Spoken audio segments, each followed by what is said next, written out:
Em nome do Pai, do Filho, do Espírito Santo. Amém. Ave Maria, cheia de graça, o Senhor é convosco. Bendita sois vós entre as mulheres, e bendito é o fruto do vosso ventre, Jesus. Santa Maria, Mãe de Deus, rogai por nós, pecadores, agora e na hora de nossa morte. Amém. Em nome do Pai, do Filho, do Espírito Santo. Amém. Amados irmãos, queridas irmãs, bem-vindos à nossa teledireção espiritual. O tema de hoje é o pecado capital da luxúria. Pois bem, vamos definir então o que é luxúria. É a busca desenfreada de prazeres sexuais. Eu quero ter o prazer sexual a todo custo, de qualquer modo. Pois bem, como é lícito o prazer sexual? Há um limite que devemos respeitar. Então, o prazer sexual é lícito, repito, lícito para os casados. Ou, em outros termos, para um homem que se une à sua mulher dentro do matrimônio, e é sempre bom frisar, o matrimônio feito na igreja, que tem a bênção de Deus. Então, dentro do matrimônio, o homem e a mulher têm, então, esta permissão de Deus para as relações sexuais. Por quê? Porque elas garantem a sobrevivência da nossa espécie. Claro que as relações sexuais têm o aspecto do amor, do carinho, da entrega do marido à sua mulher e vice-versa, mas também é para garantir a sequência da nossa espécie humana. Então, o matrimônio tem um dos seus objetivos, que é ter filhos. Muito bem. Vamos ver alguns exemplos de pecados derivados da luxúria. A luxúria é uma tendência, então nós temos pecados derivados da luxúria. Só vou dar alguns exemplos aqui. O adultério, o homem trai a sua esposa com outra mulher. A prostituição é o sexo pago, né? A pornografia, quantas pessoas perdem tempo vendo filmes, fotos na internet, por exemplo. Masturbação, não é lícita a masturbação, é pecado, sem dúvida alguma. E a fornicação, que são as relações sexuais antes do matrimônio.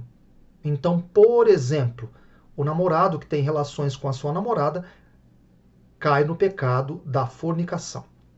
Muito bem, que males podem ser causados pela luxúria? O primeiro deles é o vício. Por exemplo, há pessoas viciadas em pornografia. Muitas horas perdidas durante a noite, por exemplo, diante de uma tela de computador, contemplando as fotos imorais. Então, o vício pode acontecer na vida da pessoa. O egoísmo. A pessoa quer o prazer para si, não importa o prazer para o outro, é o prazer meu. Eu quero ter prazer e ponto final. Então eu só penso em mim, é o meu prazer, custe o que custar. Outra realidade, as pessoas podem ser vistas como objetos de prazer. Isso deriva do egoísmo. Eu quero o meu prazer, então não importa o que a outra pessoa está sentindo. É o meu prazer, então a pessoa é um objeto do meu prazer, simplesmente. Malícia nas conversas. A pessoa pode falar imoralidades com muita constância.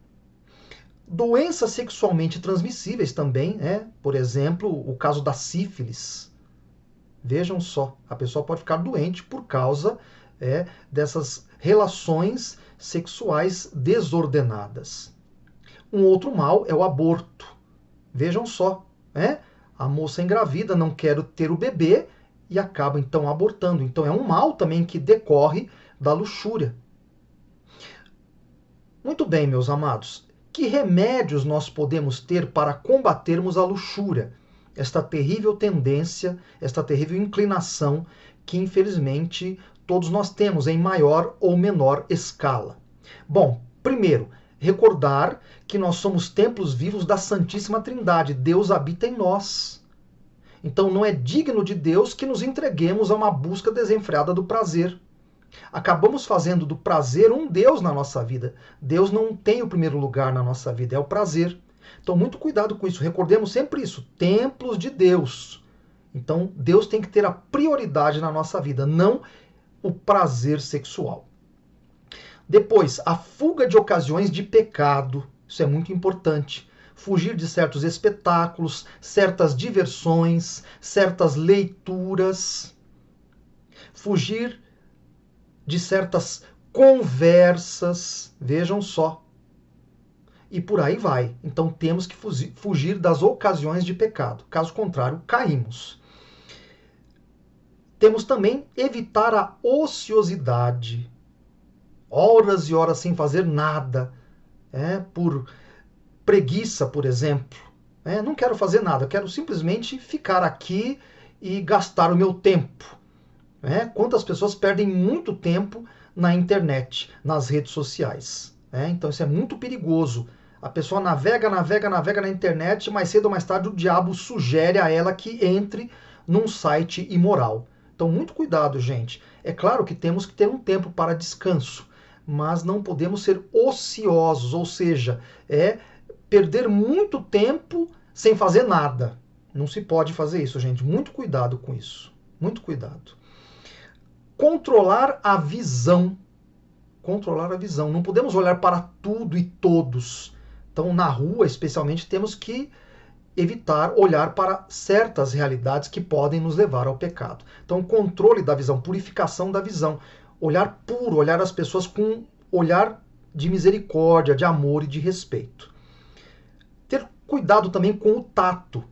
Há certas carícias e toques que podem ser muito perigosos.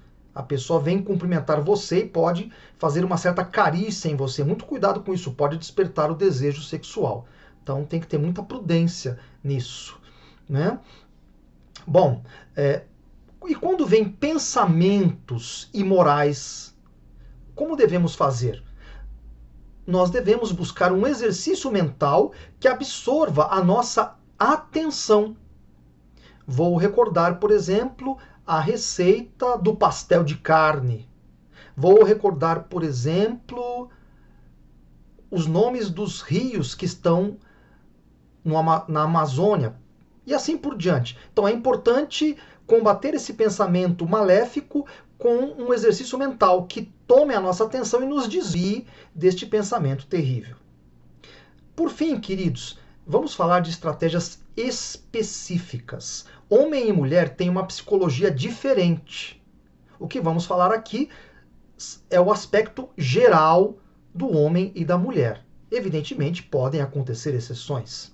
Pois bem, no caso do homem, o homem tende a ver a mulher como objeto do seu prazer. Vejam só, essa é a tendência que há no homem, está na sua psicologia. Então, o que o homem deve fazer? Qual é a estratégia específica para o homem? Purificar o olhar. Não deve ver a mulher como objeto, deve olhar as mulheres com respeito, com carinho, como filhas de Deus, como suas irmãs, e quem sabe uma delas até se tornará a sua esposa. Então, um olhar respeitoso, um olhar não de desejo como objeto, mas um olhar de respeito, de carinho, um olhar fraterno. Então o homem deve purificar o seu olhar. Essa é a estratégia específica para o homem.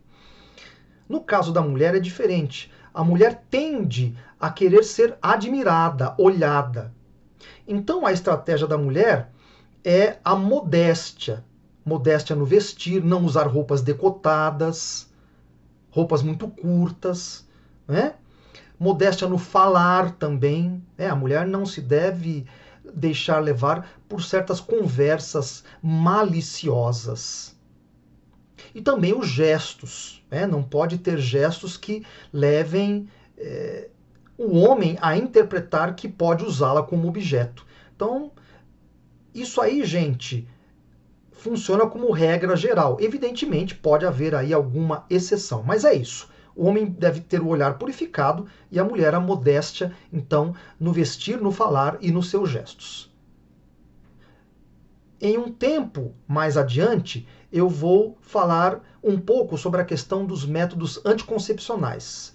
Eu não falei aqui, mas deixarei para falar em outro momento, junto com algumas outras questões também relacionadas à sexualidade para vivermos segundo a vontade de Deus. Abençoe-vos Deus Todo-Poderoso, Pai, Filho e Espírito Santo. Amém.